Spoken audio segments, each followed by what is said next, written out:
¿Por qué Apple es tan barato en los Estados Unidos? ¿Por qué es tan caro en Latinoamérica y España? Por ejemplo, este MacBook y este otro son exactamente el mismo, pero este es $950 más barato que este. De hecho, hace poco se publicó un ranking de los países más caros para comprar un iPhone y Estados Unidos quedó casi de último. Así que entonces, ¿por qué es tan barato? Esto puede parecer una pregunta estúpida porque Apple es una empresa estadounidense y afuera de ahí, obviamente hay impuestos que pagar, conversiones de moneda, transporte y un montón de intermediarios que hacen que el precio final en otros países suba. Pero eso no explica por qué a veces la diferencia es tan grande. ¿Cómo puede ser que un iPhone cueste cientos de dólares menos en Estados Unidos que en Europa o en Sudamérica? ¿Es realmente barato para los estadounidenses? ¿Está perdiendo Apple dinero aquí? ¿O hay algo más oscuro detrás de todo esto? Hemos venido directamente a Estados Unidos para descubrir por qué parece que comprar un producto Apple aquí puede salirte mucho más barato, por qué eso podría en realidad ser una trampa, cuál es la forma más barata de comprar un producto Apple y qué cosas tienes que tener en cuenta si estás pensando aprovechar un viaje o pedirle a alguien que te lo traiga. Lo primero que tenemos que tomar en cuenta es que Apple en sí no es una marca barata para nadie, pero si comparamos los ingresos promedio de alguien que trabaja en Estados Unidos con alguien que trabaja en España o peor aún en Latinoamérica, notaremos que es una diferencia bastante grande. Pero en realidad hay todavía 5 razones por las cuales Apple es más barato en Estados Unidos, o eso parece, y vamos a ir viéndolas desde las menos importantes o más básicas hasta las más sorprendentes, raras y a veces incluso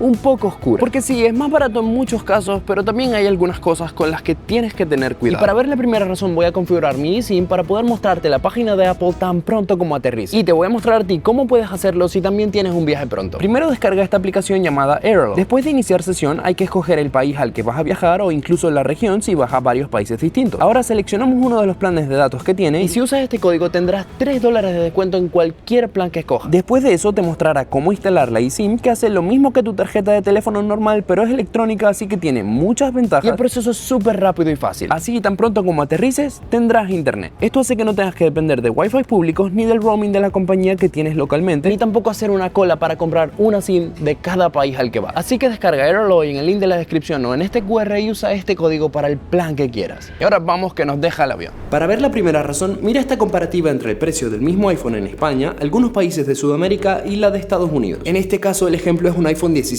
Pro, pero si te vas a modelos o dispositivos más caros como un MacBook Pro, la diferencia es incluso más evidente. Pero no te dejes engañar, aquí podría haber una pequeña trampa. En Estados Unidos, el precio que ves en la web o en tiendas normalmente no incluye impuestos porque estos dependen del estado. Por ejemplo, este iPhone cuesta $999 y si usamos un código postal de Florida se nos suman $69, o si usamos uno de Luisiana, que tiene uno de los impuestos más caros de Estados Unidos, se agregan casi $105, mientras que si ponemos uno de Oregon, que no tiene impuesto de ventas, pagarás exactamente eso. En cambio, si te fijas en los precios de Europa o América Latina, los precios ya incluyen el IVA o impuestos correspondientes que pueden llegar al 20-25% o más. Pero obviamente esto sigue sin darnos el cuadro completo, así que para descubrir la segunda razón vayamos a 2 tiendas en Florida, una de Apple y otra de un distribuidor externo. Esta es una tienda Apple y ya conocen a Apple, raras veces hace descuentos, excepto algunas excepciones. Es más, ahora estamos durante la vuelta a clases, que es una de las temporadas de descuentos reales más importantes para ellos y puedes ver, son $100 por aquí, 100 por allá y siempre y cuando seas estudiante. Pero ¿qué hay si nos vamos a una tienda de terceros? Este es Best Buy, el distribuidor de tecnología más grande de los Estados Unidos. Aunque estando en Apple un MacBook Pro te cuesta $1,599, aquí la puedes conseguir por $1,300. Y ahora mirando atrás no puedo evitar preguntarme ¿por qué? ¿No están perdiendo dinero? Y lo más loco, ¿por qué alguien querría comprar en Apple teniendo esos descuentos? O visto desde el otro lado, ¿por qué alguien querría comprar en Best Buy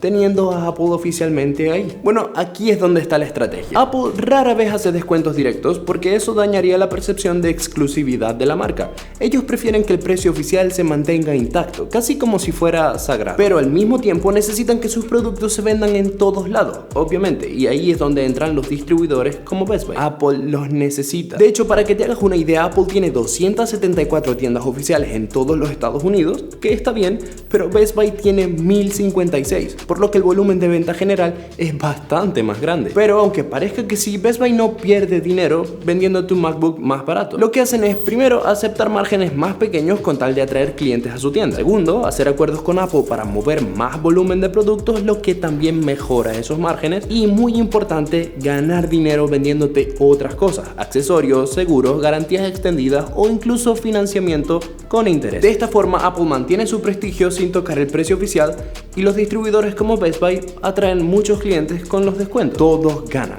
excepto tu billetera, que probablemente va a gastar $40 en un cable que seguramente no necesitas. Pero ahora es cuando viene lo más interesante. Otro truco que hace que los productos de Apple parezcan más baratos en Estados Unidos tiene que ver con los planes de financiación. Y aunque obviamente en muchos países hay planes de financiación también, en Estados Unidos es diferente. Y créeme, después de haber estado ahí y ver cómo la gente se toma tan en serio los créditos y los usan como si fuera agua, es mucho más entendible por qué todo el mundo tiene un iPhone, incluso cuando no pueden permitirse. El caso es que muchos distribuidores y la misma Apple permiten pagar mensualidades sin intereses con sus respectivas tarjetas de crédito, como la Apple Card. Por ejemplo, ese iPhone de $999, en lugar de pagarlo de golpe, puedes pagarlo en 12 pagos de $83 al mes, por ejemplo. Así, cuando ves $83 al mes en lugar de $999 de golpe, tu cerebro percibe que es más barato, aunque en realidad sigas pagando lo mismo. Eso aumenta la sensación de accesibilidad y hace que más personas compren productos que de otra manera considerarían caros. Pero eso también puede ser un peligro por dos razones. Primero, porque no siempre puedes tener estas ofertas de financiación al 0% de intereses por temas legales. Así que en las pocas compañías que sí te permitirían pagarlos a plazos, te van a cobrar interés. Y segundo, hay que tener cuidado con que esa deuda, que quizás de un iPhone no sea tan cara, pero de otro producto o de un cúmulo de productos probablemente sí, no te ahogue, ni te haga adicto a comprar solo porque crees que puedes pagarlo. Pero sin duda una de las trampas más comunes y potentes que tiene Apple de vender sus productos en los Estados Unidos son las líneas telefónicas. Y es que muchas empresas telefónicas te van a regalar el iPhone. Regalar por literalmente $0. Pero ¿cómo es posible? Bueno, el acuerdo es que ellos te regalan el iPhone a cambio de que tú firmes un contrato con ellos por 24, 36 o más meses. Para cuando termine ese tiempo, la línea telefónica ya habrá recuperado y multiplicado ese regalo que te hizo. Y lo peor es que como cada año te van a hacer la misma oferta, te regalo el nuevo iPhone que acaba de salir. Mira, vuelve a firmar un contrato conmigo. Este puede ser un bucle interminable en el que sí, tienes un iPhone, pero nunca fue realmente tuyo. Pero ahora, volviendo a estar fuera de Estados Unidos, uno de los trucos de Apple para ganar más dinero es la moneda. Y es que en teoría Apple debería ajustar el costo a la moneda local para que sea equivalente y en todas partes sea al menos parecido. Equivalente en todas partes. Pero en la práctica no lo hacen así de preciso. Tomemos el ejemplo de un iPhone 16 Pro. Costaba $999 en Estados Unidos. En España costaba $1,299, que al cambio actual son unos $1,340 más o menos. En Brasil el mismo modelo supera los $2,000 y en Turquía pasa de $2,500. Entonces, ¿está perdiendo Apple dinero en Estados Unidos o está desangrando en otros países? Independientemente de cómo queramos verlo, el caso es que Apple fija los precios redondeando hacia arriba y dejando un margen extra para protegerse de la inflación o de la devaluación de la moneda. El resultado es que cuando esas monedas no caen tanto como Apple calculó, esa diferencia se convierte en ganancia directa para ellos. Y aquí es donde empieza a sonar injusto, aunque lógico, pero injusto. En Estados Unidos se paga menos, no porque sea necesariamente más barato, que también por el resto de razones, pero también porque en el resto de países se cobra de más. Y bastante de más. De hecho, otra pieza clave en este rompecabezas es la logística. La mayoría de los productos de Apple se fabrican en Asia y se envían a todas partes del mundo en grandes volúmenes. En Estados Unidos, que es su mercado principal, esos envíos masivos hacen que el costo por unidad sea mucho más bajo y Apple prácticamente puede mover el producto directamente a la tienda sin aumentar mucho su margen. Sin embargo, en mercados más pequeños o donde no hay tanta demanda, la historia cambia. Esos mismos costos de transporte, aduanas y aranceles se reparten entre muchas menos unidades, lo que hace que cada producto salga considerablemente más caro. Y es que incluso un envío que en Estados Unidos te pueda costar, por ejemplo, $5, en otro país más pequeño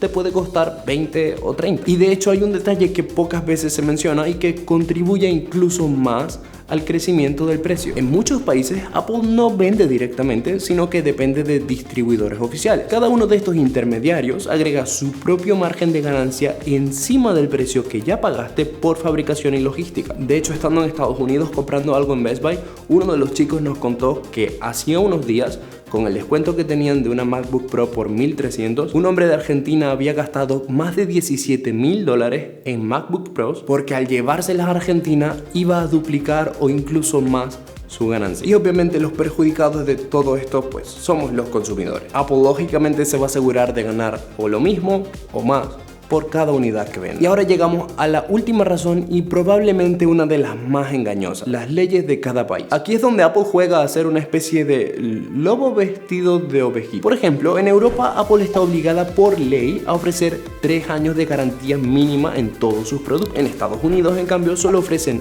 1 año y si quieres extenderla tienes que pagar Apple Care. A simple vista esto parece una ventaja para el consumidor europeo, obviamente, ¿verdad? Es más protección, es más seguridad, pero aquí viene la trampa. Ese costo adicional, esa garantía, la terminas pagando tú. O sea, uno mismo termina financiando la garantía que Apple te está dando. Y aunque en este tema hay muchos factores a tomar en cuenta, lo que parece y puede llegar a ser un beneficio para el consumidor termina siendo otra forma de Apple de subir el precio sin que parezca arbitrario. Es como si te dijeran: sí, te vamos a dar más garantía porque la ley lo exige, pero la vas a pagar tú. Pero entonces, después de ver las razones por las que Apple es más caro en casi cualquier otro lado que en Estados Unidos, ¿qué tienes que tomar en cuenta si vas a aprovechar un viaje o pedirle a alguien que te lo traiga? Primero, la garantía limitada internacionalmente. Y es que muchos productos comprados en Estados Unidos no tendrán cobertura fuera del país después del año que Apple te da ahí. Si algo falla al año y un día, tendrás que pagar la reparación localmente. Segundo, los impuestos y aranceles del país de destino. Y es que incluso cuando te llevas productos de viaje, algunas aduanas te cobran impuestos por